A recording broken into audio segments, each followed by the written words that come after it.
media at mga tagamasid, may napansing kakaiba sa galaw ng minority senator judges ni Senator Alan Peter Cayetano. Bakit halos sunod-sunod umalis sa session hall ng impeachment trial ang mga minority senator judges at halos sabay-sabay at sunod-sunod ang kanilang halika atin itong pag-usapan mga kaibigan.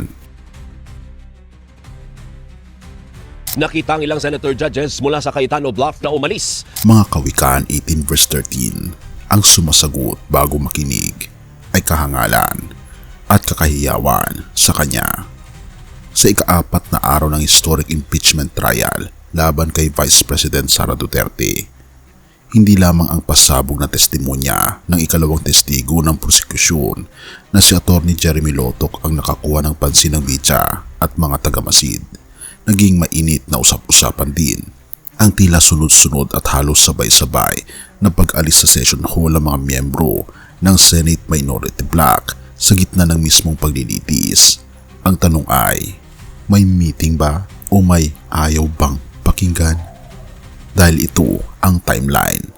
Nagtaka ang mga reporter nang mapansing sa pagitan ng 2:50 PM at 3:20 PM habang isinasalang ang mga kritikal na digital forensic evidence laban sa Vice President ay tila isa-isang nawawala sa kanilang mga upuan ang mga kilalang alyado at miyembro ng minority. Ayon sa record, si Senator Judge Alan Peter Cayetano ay umalis ng 2:51 PM at bumalik ng 3:48 PM. Halos 57 minutes na nawala sa session hall habang si Senator Judge Robin Padilla ay 2:53 PM, 2 minuto lang sa pag-alis ni Alan Peter Cayetano at hindi pa bumalik as of 4:19 PM. Ibig sabihin na wala rin siya ng higit 1 oras at 26 minutes.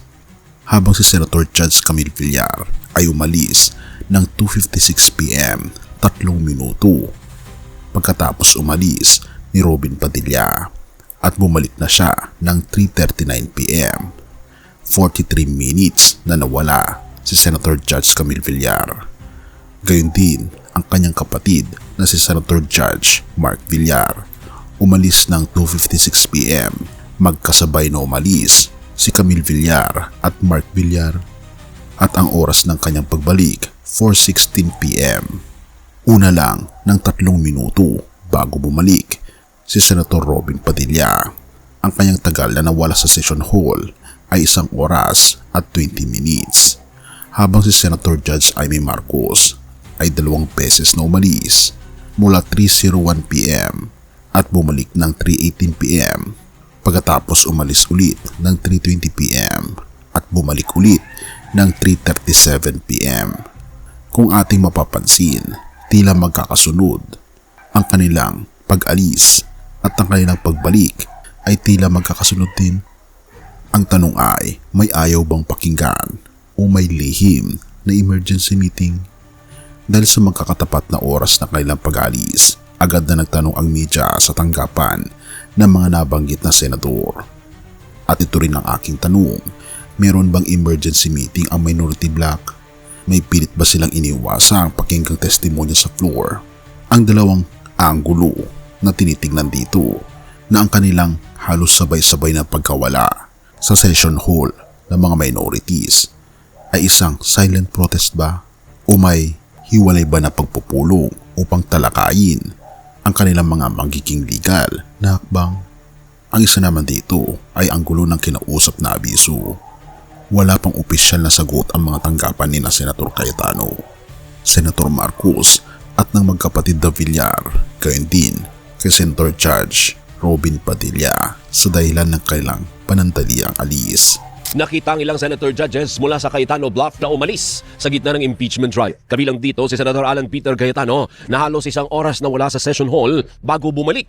Halos 1 oras lang din ang itinagal ni Senator Robin Padilla sa session hall bago umalis ng ilang oras. Kabilang din sa mga umalis ng session hall ang magkapatid na sina Camille at Mark Villar, gayon din si Amy Marcos. Sa ngayon, wala pang pahayag ang mga senator judges sa biglaan at pansamantalang pag-alis sa session hall.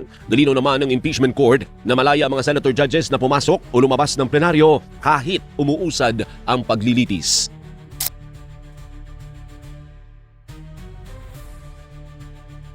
Agad namang nilinaw ni impeachment court spokesperson Reggie Tongol sa kanyang press conference na walang anumang nilabag na lituntunin ang mga senador at itinuturing pa rin silang opisyal na present sa paglilitis. Ika pa ni Atty. Reggie Tongol, the senator judges can go out of the plenary. Meron silang monitor at speaker doon sa senator's lounge.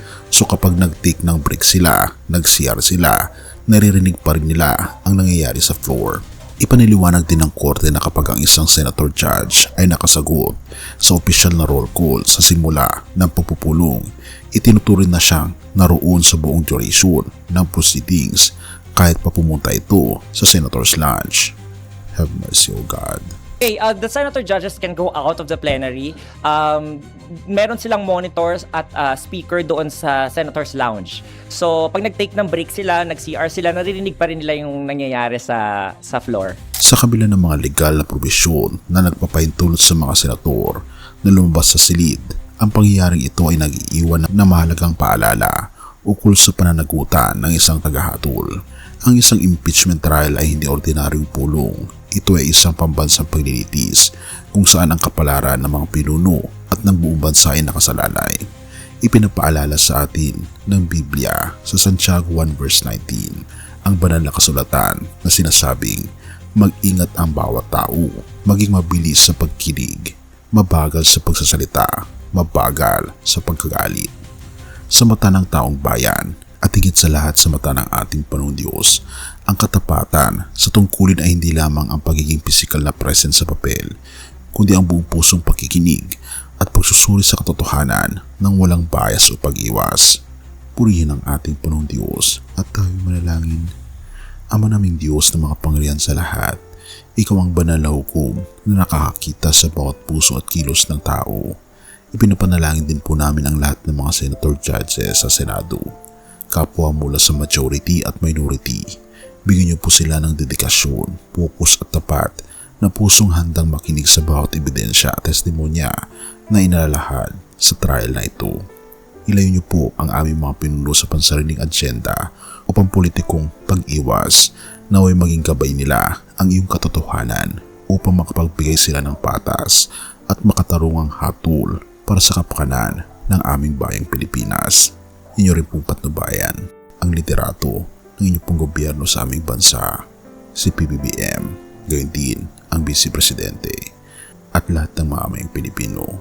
Pinupuri po namin kayo at pinapasalamatan o aming Panginoong Diyos sa inyong pong kabutihan sa amin at patnubayan niyo po kami at patuloy niyo po kaming alagaan at patawarin po kami sa lahat ng aming mga pagkukulang at pagkakasala.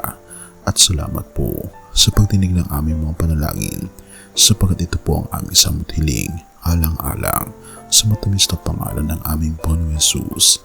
Siya rin po aming tagapagligtas. Amen.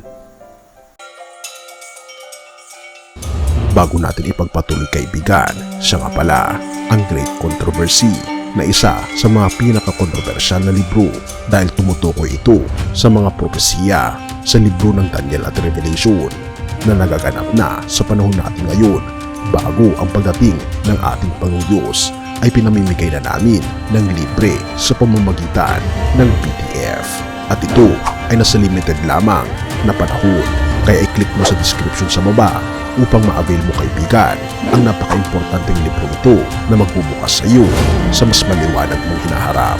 Purihin ang ating Panginoong Diyos at tayo magpatuloy.